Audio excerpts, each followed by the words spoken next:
Hey friends. Okay, so I've been promising that I would do like a cooking tutorial, cooking class, and this feels so weird for me because I'm not really a camera person. I promised you raw and unfiltered, and that's what you're gonna get because it's just me in my kitchen. I'm gonna give this to you exactly how I cook. So I'm not really a recipe cook, so when people ask for my recipe, I don't really know how to give an exact. I read a lot of recipes when I'm trying to get creative. I read reviews. I pick the best of the best. I read about different techniques, and I usually come up with a pretty great meal that I can't duplicate a second time. So I follow concepts, and so tonight for dinner, I'm doing something that's really a favorite in my family, which is a casserole that replicates a bacon, cheese, or green chili Ortega burger. And it's keto friendly, so I decided to make this my first video. I have a keto friendly person in my house. I personally try not to eat any heavy sugar or carbohydrates, and my husband is somewhere in the middle. So I do a lot of cooking to please every appetite.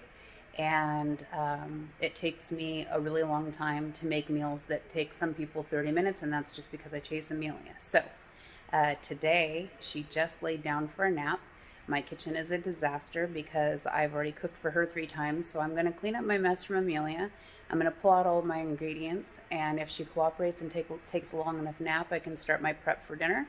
And if she doesn't, well, then I'm going to try this afternoon. So we'll see how this goes. I will video in pieces, and maybe she'll participate. I don't know.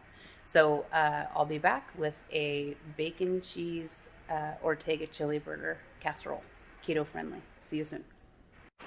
Look who's awake from her nap, having a peanut butter sandwich and some grapes. Hi, Amelia. Can you say hi? Okay, well, she's happy with her sandwich, so I'm going to move to ingredients.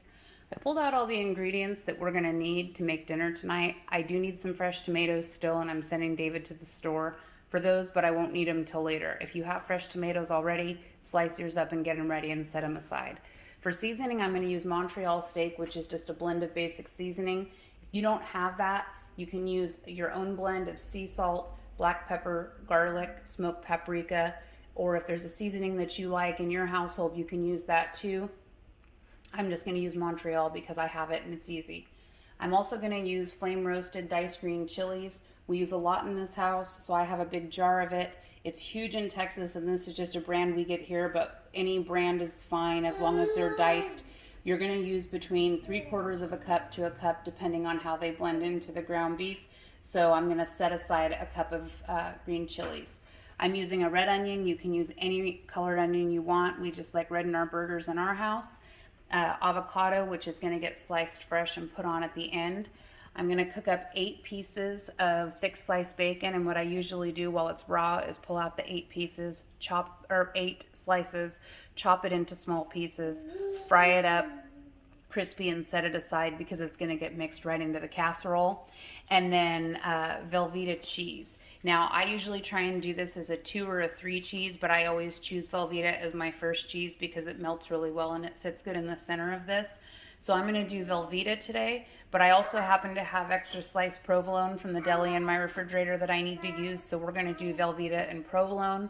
I've done this with Swiss, I've done this with pepper jack, I've done this with Monterey Jack, and all of them are good, and you can add as many cheeses as you want. But we start with Velveeta here, and I just add to it. So Velveeta and provolone today.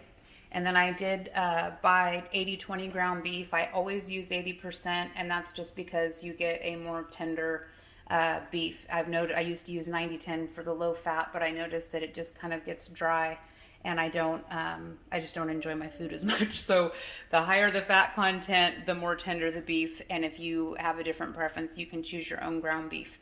So what I'm going to do is set aside the green chilies. I'm going to slice my onions. I'm going to cook the bacon and get things prepped. And then I'll come back and show you what all that looks like. And then you can watch me build my cheeseburger casserole. See you soon. Hey guys, I got about as far as I'm gonna get. She is done. So I prepped as much as I could, and I also added a couple of ingredients I forgot to tell you about. So I told you before my cooking is trial and error, and I mentioned in my last clip that I thought I was going to add bell peppers. So I did chop up a yellow bell pepper. You can use any one you want, or you don't have to add it at all. I also forgot that, excuse me. I also forgot that we usually add chopped dill pickles. So I use the baby koshers, and then I use the sliced dills on top at the end. So I'm going to show you my cutting board. Everything's chopped and ready to go. After this, I'm going to saute up this bacon and set it aside, but I'm going to use the grease from the bacon to saute my peppers and onions and jalapenos all separately. So I will show you my cutting board and I'll be back with you.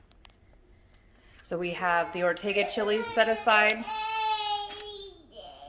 dill pickles, onions and peppers, jalapenos. So we're going to start with the bacon and I'll be back. Bacon, bacon, everybody loves bacon. And so bacon is the heart of this cheeseburger casserole. I also love cast iron, and I use cast iron for all things, and especially because I can move it directly to the oven and it makes it to where I can cook in one pan. If you have a Dutch oven, you can actually use one of those for this too. And if you don't have either one of those, then you are totally welcome to use any old skillet that you want. I just happen to like these. What I'm going to do is I'm going to fry up this bacon. I'm going to move it out of the pan, drain it, keep the grease in the pan, drain the bacon off. I'm going to saute up those yellow bell peppers with a little bit of salt and pepper in the bacon grease, set it to the side.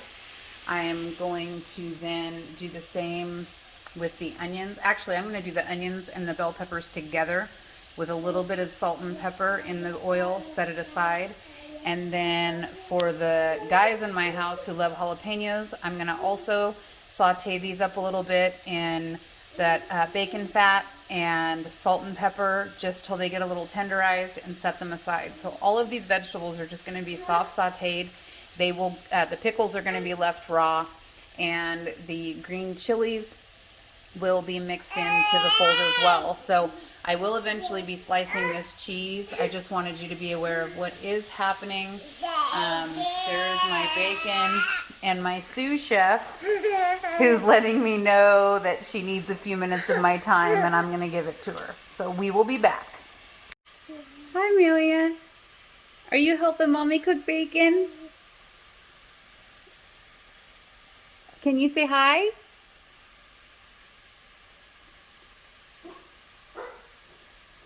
Are you helping Mommy cook bacon?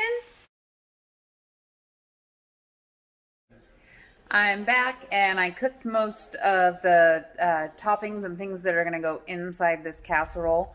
Trial and error again. I cooked 8 pieces of bacon, and looking at it, I can tell you right now it's not going to be enough for the casserole. So I'm going to chop up and cook 8 more slices, but I'm going to show you what I have for right now while I prep this bacon. So let me just turn the camera. So I cooked together those yellow bell peppers and purple onions just until they're translucent. Those were cooked in a little bit of bacon fat and salt and pepper. That is 8 slices of bacon chopped up. I'm getting ready to double that. I'm going to mix the bacon in with the burger, and I'm also going to make a layer in the center. So I want to have lots of bacon. And so I'm getting ready to slice this up and cook it up.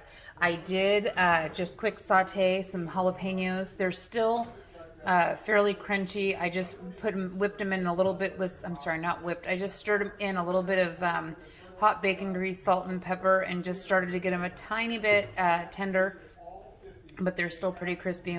You can use those as a topping for later. So the next step here is to cook the rest of this bacon. I'm gonna chop up this Velveeta cheese. It's gonna get mixed throughout the casserole, and I'm gonna get this provolone ready. Also, for a condiment, I forgot to mention that Thousand Island is a staple in this house for hamburgers. My husband has a Thousand Island fetish and requested that I make homemade Thousand Island about 2 months ago, and ever since I did it, he refuses to eat Thousand Island out of the jar. So if you're a Thousand Island person and you're looking for something to dip in, you can dip in this. If you don't want to do Thousand Island because it's got a little bit of sugar in it, or no sauce at all, you can go with no sauce at all. Also, I won't have time to do it today, but just a suggestion for another side that it is keto friendly is you can do a coleslaw which is really easy. It's just cabbage and carrots mixed with some mayonnaise, Dijon mustard, apple cider vinegar, and salt and pepper. Mix that up together. Makes a really good coleslaw. I like to add red onions to mine. But anyway, that's just a suggestion, and I can show you how to make that another time. But I was reminded earlier that's a good side dish for this. So I'm going to work on this bacon and try and get this to a point where I can put it together while I have a few quick minutes while Amelia's happy. So I'll be back. Hey guys. All right, I've got bacon cooking. And when I say I chop it small when it cooks, I chop it into little pieces just like this, and I just kind of let it all fry together so that it gets nice and crispy. I think I mentioned earlier I'm going to use this same exact pan to build my casserole in because it goes well in the oven. You can use a Dutch oven. If not, you can use a any kind of casserole dish, Pyrex. If you want to cook it in anything higher than 400, you might want to use something that's a little heavier. If you have a dark baking pan, you'll have to look and see what your cooking pans, what kind of heat they'll tolerate. These cast iron, I can throw them in the fire. So I'm getting ready to take a block of super processed Velveeta cheese. This cheese is so fucking salty. I don't know if you've ever really paid attention. If you make it with a dip, anything, it is so salty. So I learned the hard way the first time I made this casserole. It was terrible because I just felt like it was a mouthful of salt. It was just a full-on fucking salt lick. So I chop it up into small pieces. I am going to use it in the middle. I'm going to use it throughout. But when I season my meat, I'm going to be aware of that because once you put this in, it's almost, I feel like it's almost like adding a whole other tablespoon of salt. So in small doses, it's delicious processed goodness. If I can get it open, then I can cut it up. So it comes in a soft block. I just bought a little one. This is crazy expensive here. I think it's because of the queso craze in Texas. I grew up eating this, like with my mom used to buy it for cheese sauce and stuff like that, but I think this here costs like $5, and I just can't even believe it's, I mean, $5 isn't that crazy, but it's crazy for a chunk of processed cheese crap, but it's good in a cheeseburger, so we're gonna eat it anyway. But I'm gonna go ahead and chop this up into little cubes. I don't know if you can see this here. Food Network didn't send me my own cameraman, so you're gonna have to bear with me. I'm using pickle jars and spices and stuff. Well, alright, bear with me. I'll show you what it looks like when we're done. So, as you're looking at this, if you have questions about different types of ingredients that I've used, let me know.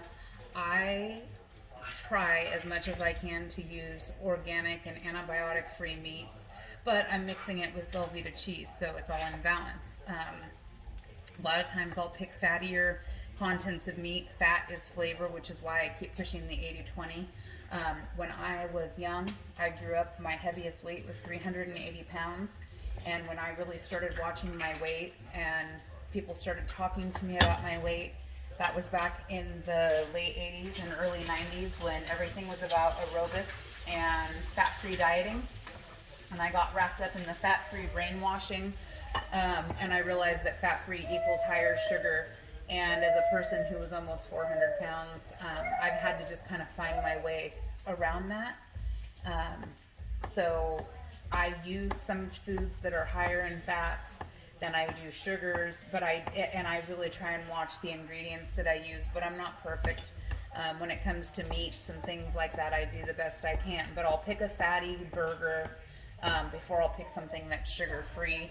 I cooked a tri-tip. I learned a lesson. I thought I was being fancy, and I bought a prime cut tri-tip, and it was so lean and so well trimmed that it was just dry and it tasted terrible.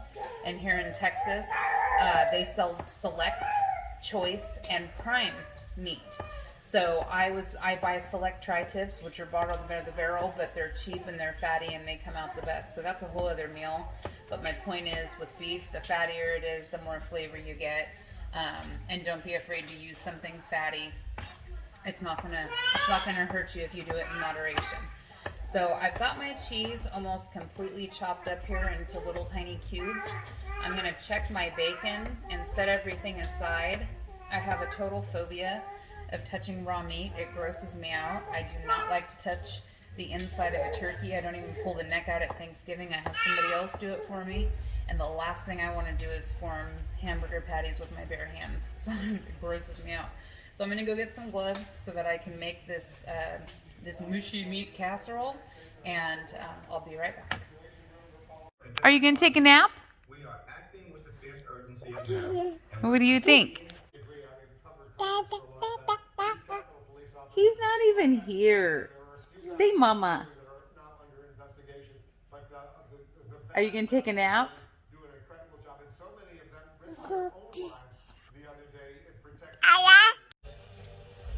Alright, I'm back and I got my gloves. So I opened my hamburger meat. I have everything set aside. I'm going to mash all this together and then build the casserole. And we'll see how this goes. Amelia's watching music videos. So I just have this open. It's a pound of 80-20 ground beef. And I'm going to put it in my big mixing bowl. I'll show you once it's in here. I let my ground beef, I let most beef rise to room temperature before I cook it, but the ground beef, I wanted it to stay cold. Itch on my face. I wanted it to stay cold, so I kept that in the fridge, but all the other ingredients I have at room temperature just so that they mix well into it. I have an itch on my face, of course, while I'm trying to do this. Oh my god. Okay. So I'm going to sanitize this after because I've got raw meat on my hands, but I just do a light shake of Montreal just to mix in to help flavor. Now, this ground beef, I'm going to end up putting in, I'm going to try to show you in my bowl. Right now that's just ground beef and a little bit of seasoning, but I'm going to add in there all the things that I sauteed earlier, but I'm going to hold some back. So some is going to go in and some is going to actually get put in the middle, almost like it's stuffed. So I'm just going to mix the seasoning and the meat together. I'm going to take all of the bell peppers and onions that I sauteed. That's actually just going to get mixed right into the meat. It'll help make it a little bit tender. It'll give it lots of good flavor. And I'm going to do about a third of the bacon. So my plate, I'm dumping all of my onions and peppers and a portion of the bacon, and I'll show it to you. Now, I'm not putting jalapenos in because not everybody, well, everybody but me likes the jalapenos, but I'm not going to do that to myself. Okay, so far I have meat on my hands. I can't touch my phone, but I have the red onion and the bell pepper and about a third of the bacon I cooked, 2 pounds of ground beef, a little bit of Montreal seasoning, all in a bowl. I have some chopped dill pickles I'm going to throw in here. I chopped up like 6 baby kosher dills into tiny little pieces. That's all going to get mixed in there. I'm going to take about half of my green chili mixture that I took, well, green chilies, there's no mixture, it was just the jarred green chilies, half of that. And I'm going to take about just a handful of that Velveeta cheese, maybe a little more, 2 handfuls. I'm going to leave about half the Velveeta cheese, but so I'm going to mix it all together. I can disinfect my phone after. So that's everything in the bowl. I still have a lot of ingredients left. I have it backwards, so I don't know if you can see it or not, but I have bacon set aside. So we'll use that to fill the middle of this and top it. I have a super awesome videographer, not. Okay, so I'm gonna go ahead and mix all of this up with my hands with gloves on, because yuck. Once I get it mashed together, I'm gonna do it, I'm gonna separate it into just half it. And I'm gonna take the first half of it, I'm gonna lay it in the bottom of the skillet, and then I'm going to take all the remaining fillings that I didn't use. First I'm gonna lay some sliced provolone, and then I'm going to put the Ortega chilies down in the bacon, and then I'll take those chunks of Velveeta that I had and put most of them in the middle, and then I'll save some for the top at the end. So when I'm done mixing it up, I'll show you what it looks like, and I'll divide it into two. I'm gonna have to touch this at some point. It's inevitable because these gloves are just passing meat funk to everything else. But right now it's mixed, so I don't have to touch it too much more. Okay, I'm gonna take my gloves off. I need to clean my phone, and I will be right back.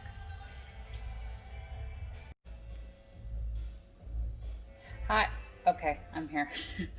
I have everything set up. I have my pan that I used earlier for my bacon. There's still some bacon crumbles and grease in there. I'm just gonna leave it because it's just gonna cook right into the hamburger meat. This is my meat mixture. It's divided into two portions. It's not measured. I just kind of eyeballed it.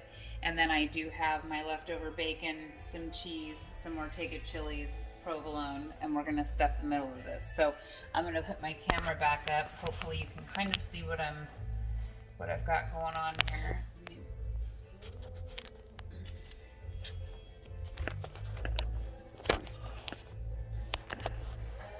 Okay, well that'll work for right now. That's actually at a good level. So I'm gonna take this bowl and move the skillet over. You can probably see it better on the cutting board. So my skillet's here. I'm just gonna take half this mixture and drop it in. The skillet's cold. I don't want it to start cooking too fast. So I'm gonna take half this meat mixture and dump it into the skillet. And that's gonna be just the bottom half of this casserole. And I'm gonna press it into the pan. My daughter's losing her mind, so I may have to take a break. So I think I told you earlier I started this at 11 o'clock this morning, and I keep pulling things out and putting them back in the fridge, and then pulling them out and putting them back in the fridge, except for the things that can stay on the counter. So this is pretty much how it goes down. Sometimes I start dinners and then I put them away and give up, and we order pizza. It happens.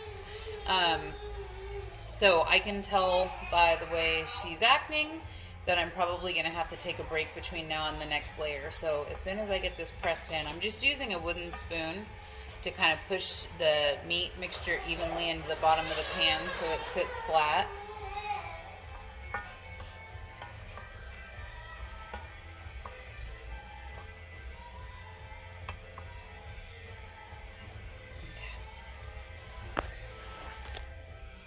So there's the bottom layer. I'm gonna go see if I can make her happy here for a minute. At some point, David's gonna come home from work and he can take over for me with her, and I have to finish this. So it just depends if I'm gonna have help or not. So we'll see how this goes. I will be back in just a little bit, but we have the first layer in the pan. And I'm back. I started this at 11 o'clock this morning. It's 6:30. David left the house at 5 o'clock this morning and is normally home no later than 6:30, and he just messaged me that he's 20 minutes from the yard and then probably another 30 minutes home. So it's a long day for everybody, but I'm going to finish building this and put it in the oven. I'll probably have to put my phone down, but I want you to see what it looks like. So I smashed it into this cast iron skillet. And it's just in there. There's nothing fancy to it. It's just in the cast iron. You don't have to add any oil or anything. It's going to have plenty on its own. So first what I'm going to do is take this sliced provolone. In fact, I'm going to turn the camera around. I have sliced provolone. It's just from the deli at the grocery store, but I have extra that needs to be used. So I'm using provolone for this, and I'm just going to lay it right on top. There is chunks of that Velveeta cheese in the meat mixture, and there is going to also be some in the center, but the provolone is not as salty and it'll break that up. So I'll probably put 4 pieces of the provolone. This is kind of a build as I go, so I reserve the right to change my mind. Alright, and then what I'm going to do is I'm just going to take, I said that it was going to be an estimate of a cup of green chilies. Well, I took about half of what I had set aside of that cup and put it in the mixture, so I'm just going to pour the rest over the top of this. I need a spatula.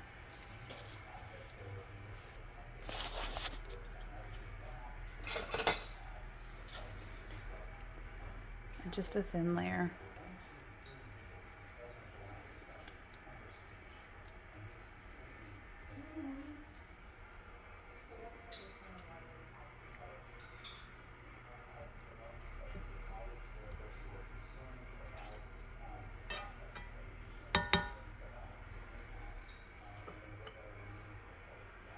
Okay. Now I have that bacon that was left because remember I cooked double the bacon. So I ended up cooking 16 pieces of bacon. I took a good portion of it and I mixed it into the hamburger meat, but I also want it in the middle. So it's almost going to come out like a gigantic stuffed burger. I call it a casserole because that's all in one pan, but it really is just a huge stuffed cheeseburger in a cast iron skillet.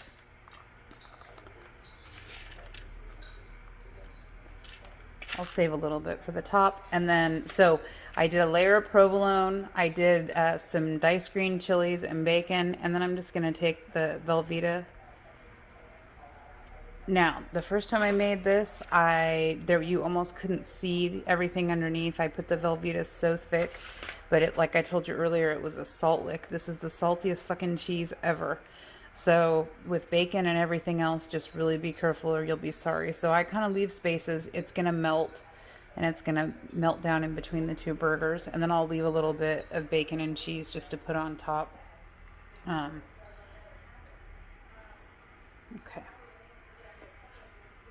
All right. Now I'm going to have to set the phone down, but I'm going to I have the other half of that ground meat, and that's just going to go right on top of this. I'm going to smash it down and let it bake. I'll add the bacon and cheese almost toward the end, otherwise I think it'll burn on top. It's an experiment. We'll see. I've never topped it before. So bear with me. I'm going to put the camera down and turn it around. Okay. I need to wash my hands. I have cheese all over my hands.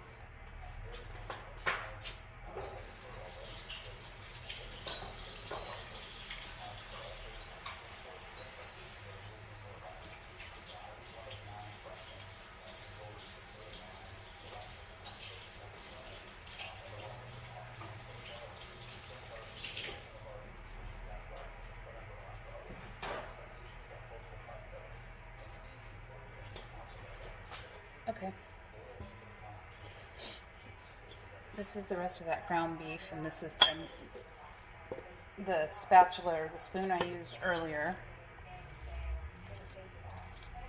I'm kind of a clean freak, so I try not to let anything touch where the ground meat has been. Sorry about blocking the camera.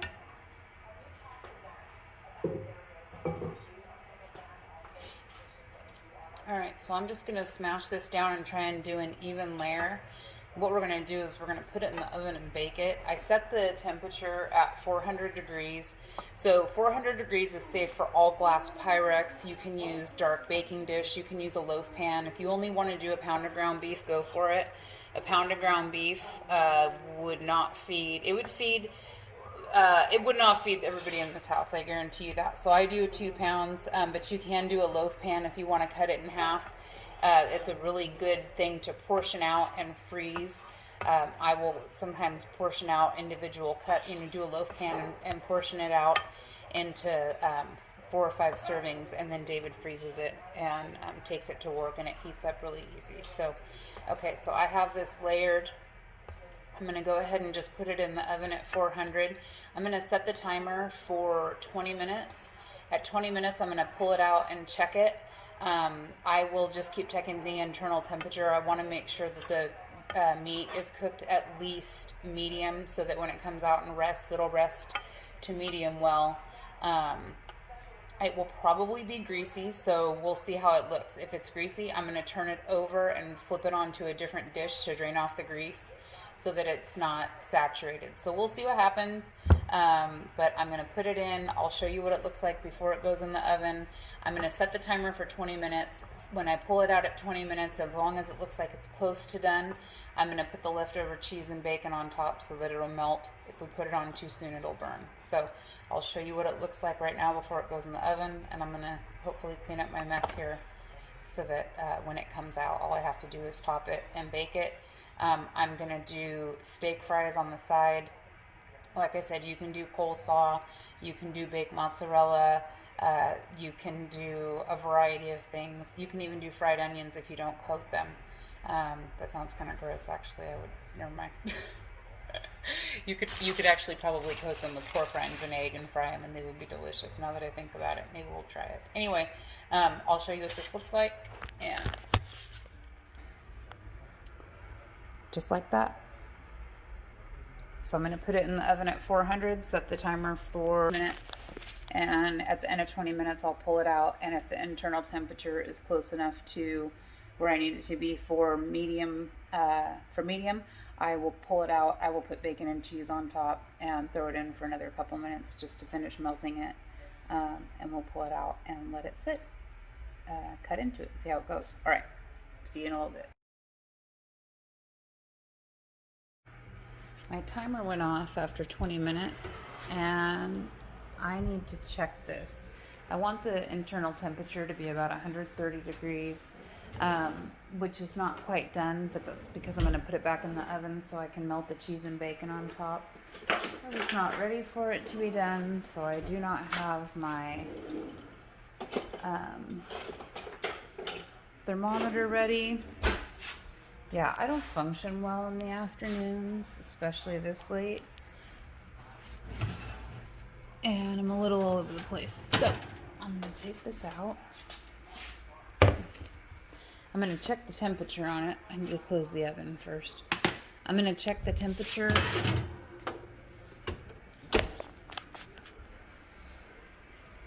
Check the temperature on this, and as long as I feel like it's cooked enough, I'm going to drain this fat off, and then I will put the bacon and cheese on top and put it back in the oven for a few minutes just to melt and put it all together. So let me turn my thermometer on. This is just a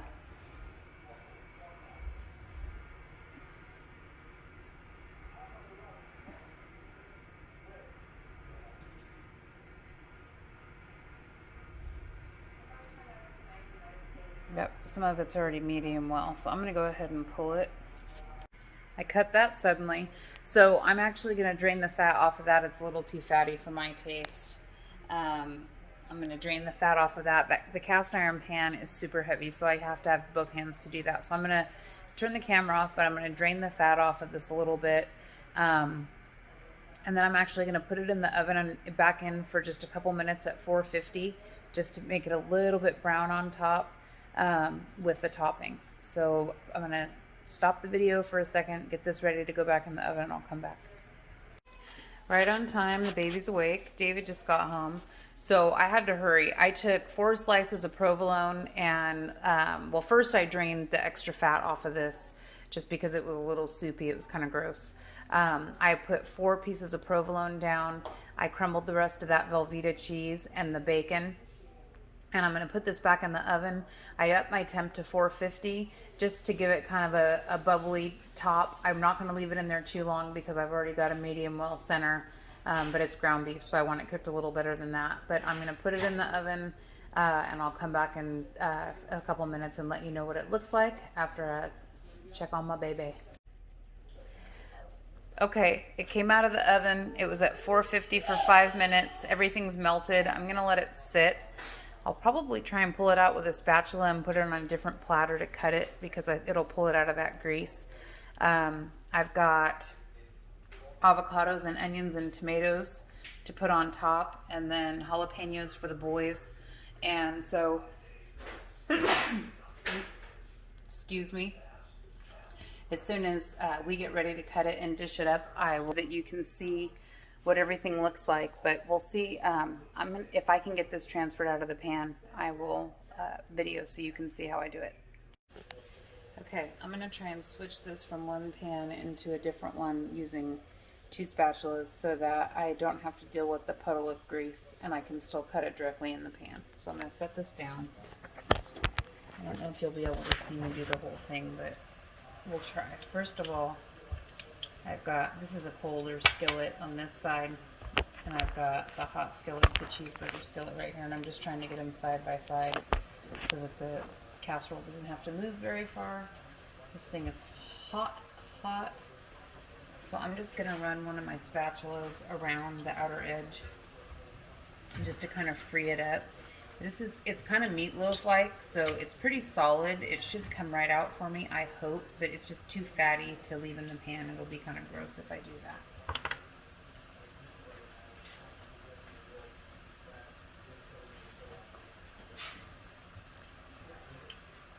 Okay. This, oh, stuff is oozing out, so that's a good sign, sort of. I'm going to lift this whole thing up and I'll move it. You can see it.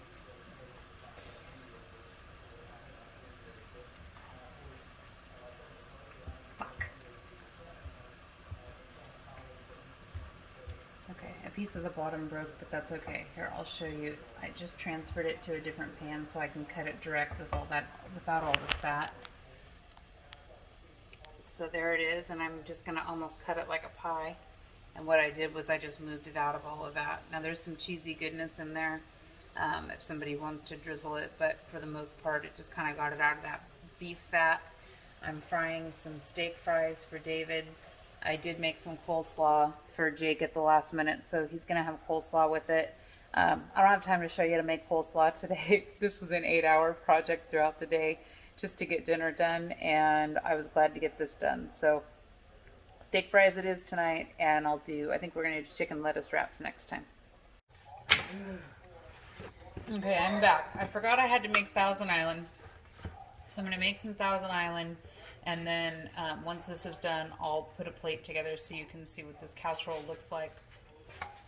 A Thousand Island is really easy, and I'm giving you exact measurements, but I'm not going to measure it just because it's a really easy thing to eyeball. So a half a cup of mayonnaise. I just did a couple of scoops. 2 tablespoons of ketchup. I don't know if anybody has ever tried this ketchup. I didn't even think it mattered, but this is the best ketchup in the whole world, and I was happy to find it. It's just good. All right, 2 tablespoons of ketchup. A tablespoon of white vinegar.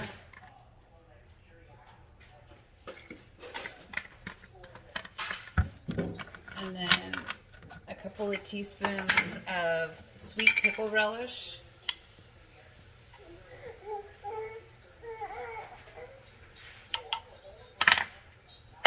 Oh, that was fancy.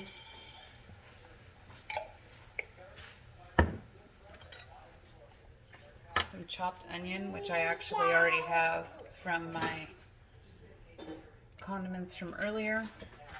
It calls for sugar, but I don't like to put sugar in it, and I'm a stevia person if I don't use Swerve. So 2 packets because it's 2 teaspoons of sugar. And then a little bit of salt and pepper, which is over here.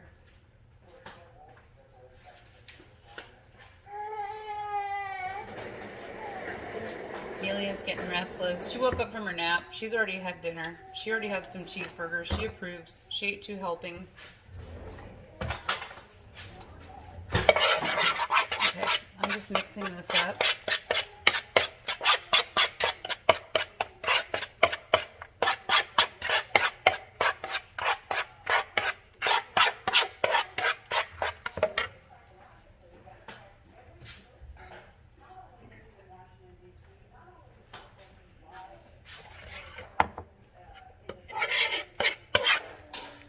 Okay, and here is your Steakhouse Thousand Island.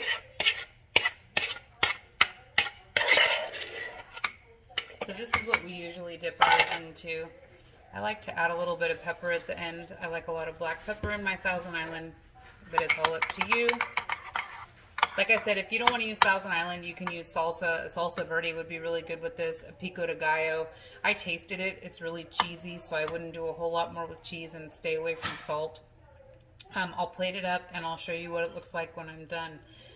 If you have any requests, questions about the recipe, or something you want me to make, let me know. I hope you enjoyed it. Okay, I'm going to get super fancy with this and plate it up on paper because I don't want to do dishes and I really don't care. It's just the fam. So I'm going to cut a piece of this, and I'm really just going to cut a hunk of it off.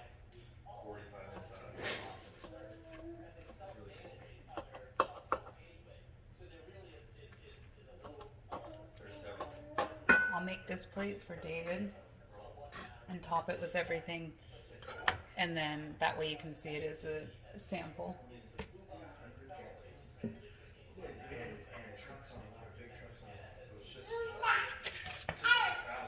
So you can see the inside of it has that cheese and the green chilies and everything, and it's cooked all the way through.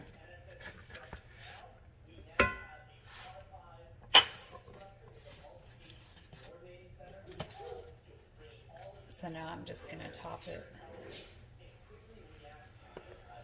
Tomatoes. Babe, are you good with tomatoes, onions, avocados, and jalapenos on top? All right.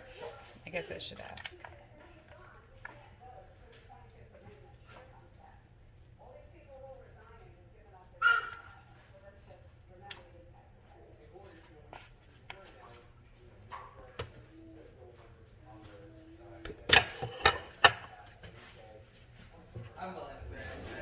I need these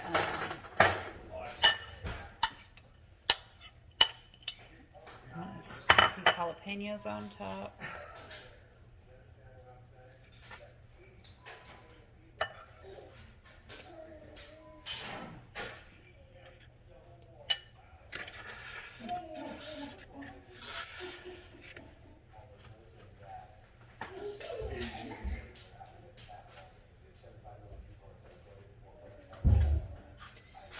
He also has to have a ramekin for every bit of condiments that he has, so we're going to put some Thousand Island and a ramekin on the plate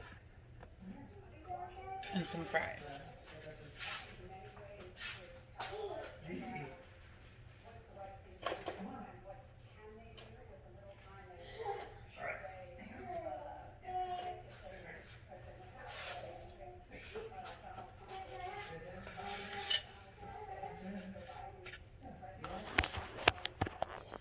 All right. And there you go. It's a bunless burger casserole with all the toppings on top.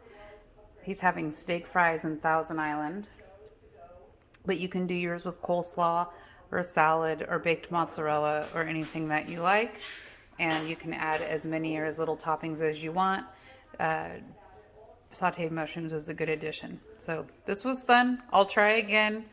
Definitely amateur hour, but I hope you enjoyed it and you got something out of it. And if there's anything else I can cook for you, let me know.